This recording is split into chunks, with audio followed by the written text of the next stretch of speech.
ভূতের ramp walk, আর একটা হচ্ছে যে মুখ্যমন্ত্রীর কালো কোট, তার একটা ইয়ে দেখা দিয়েছে যে পশ্চিমবঙ্গের জনগণের উদ্দেশ্যে তিনি সুপ্রিম কোর্টে নাকি কালো কোট পরে অবতীর্ণ হতে চলেছে। তো ভুয়ো ভূতের অরিজিনাল ভূত না, ভুয়ো ভূতের র্যাম্প ওয়াক আর মুখ্যমন্ত্রীর কালো কোট।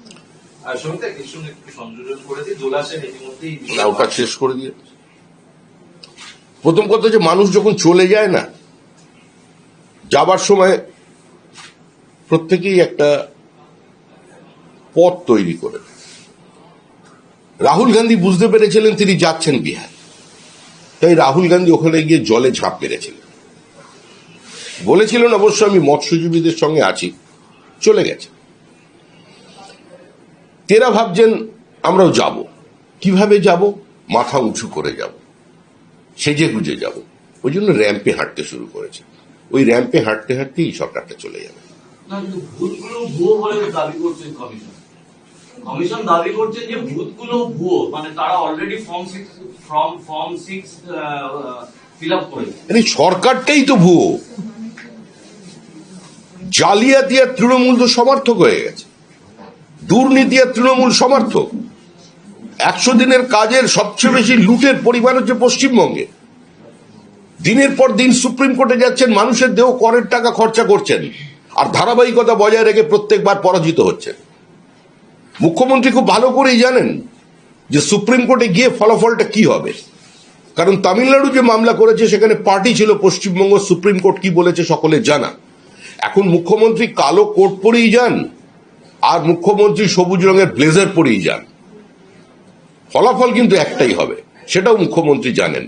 আর পশ্চিমবঙ্গের মানুষকে, পশ্চিমবঙ্গের মহিলাদের এতটা রাজনৈতিকভাবে অচেতন বা মূর্খ মনে করার কোনো কারণ নেই। মানুষ অনেক নাটক দেখেছে, তবে এই চিত্রনাট্য অত্যন্ত দুর্বল, কোনো সুবিধা হবে না। সমিতি দোলা সেন ইতিমধ্যে এসআইআর এ মানুষকে হেনস্থা করা হচ্ছে বলে মামলা ফাইল করেছেন।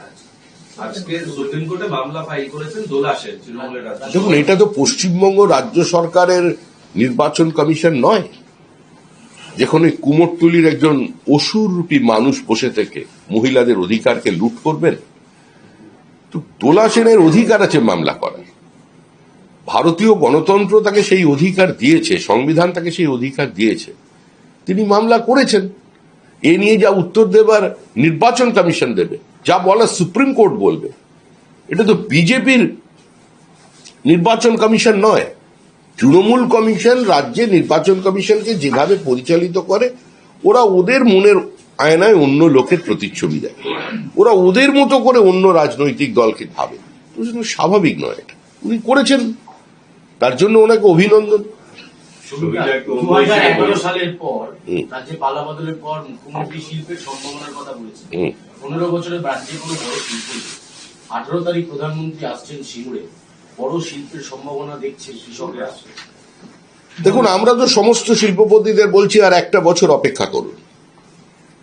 যারা বুদ্ধদেব ভট্টাচার্যকে ব্র্যান্ড বুদ্ধ আখ্যা দিয়েছিলেন, তারাই কিন্তু মুখ্যমন্ত্রীর বিজিবিএস এর মঞ্চে দাঁড়িয়ে বলেন এত ভালো শিল্পবান্ধব পরিস্থিতি এর আগে কোনোদিন তৈরি হয়নি। আমরা মুখ্যমন্ত্রীকে উপজাতি সম্প্রদায়ের মানুষজনের সঙ্গে পায়ে পা মিলিয়ে ছন্দে নাচতে দেখেছি। আমরা মুখ্যমন্ত্রীকে সাংবাদিকদের সঙ্গে একসঙ্গে গলা মিলিয়ে গান করতে দেখেছি। আমরা মুখ্যমন্ত্রীকে মোমো বানাতে দেখেছি। আমরা মুখ্যমন্ত্রীকে বিভিন্ন আনন্দানুষ্ঠানে উপস্থিত থাকতে দেখেছি। আমরা মুখ্যমন্ত্রীর ছবি দেখেছি, কবিতা দেখেছি, মুখ্যমন্ত্রীর সুরে গান শুনেছি, কিন্তু কোনোদিন কোনো বড় কারখানার গেটে নারকোল ফাটি উদ্বোধন এর দৃশ্য চোখে পড়েনি। অবশ্য কোনো ক্ষেত্রেই পড়েনি। আমাদের প্রাক্তন শিল্পমন্ত্রী পার্থ চট্টোপাধ্যায় একবার উত্তর 24 পরগনায় একটি মুরগির পোল্ট্রি উদ্বোধন করেছিলেন।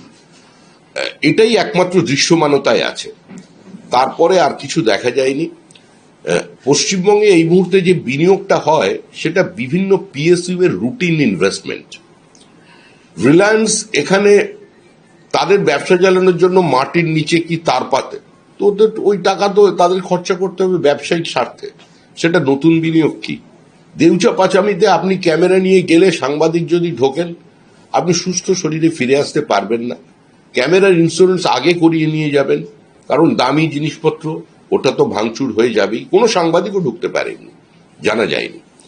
যে সরকার একসময় বলেছিল ক্ষমতায় আসবার আগে যে সিঙ্গুরের ভেতরে কি হচ্ছে আমাদের জানা নেই, আমাদের প্রবেশাধিকার নেই, নন্দীগ্রামে আমরা ঢুকতে পারছি না, আজকে সেই সরকারের আমলেই দেউচা পাচামির প্রকৃত চিত্র কি সেটা জানা যায় না।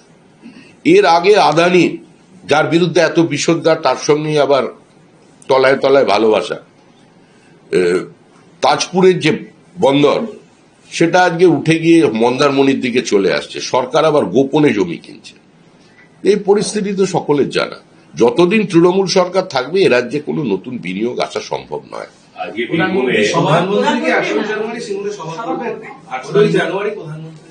এখনো আমরা সভার ঘোষণা করিনি।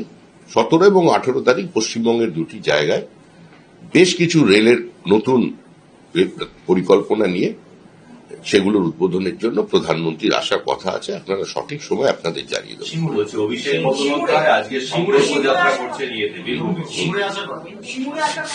জায়গা আমরা ঠিক হয়েছে, সেখানে গিয়ে আজকে সোনালী বিবির বাচ্চা সন্তান হয়েছে, তার সঙ্গে দেখা করতে ও বলেছে আমরা সঙ্গে ছিলাম, ওর সঙ্গে আছি, সঙ্গে থাকবো।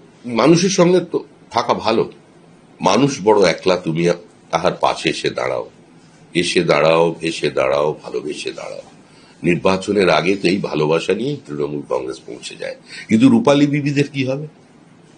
অজস্র রূপালী বিবি যারা দিল্লির নয়ডা থেকে, গুড়গাঁও থেকে, মুম্বাই থেকে রাতারাতি উদাও হয়ে গেল, সেই রূপালী বিবিরা কোথায় যাবে? তাদের কি ভোটার লিস্টে নাম রাখার কি পরিকল্পনা করছেন? একটু চিন্তা করে বলবেন।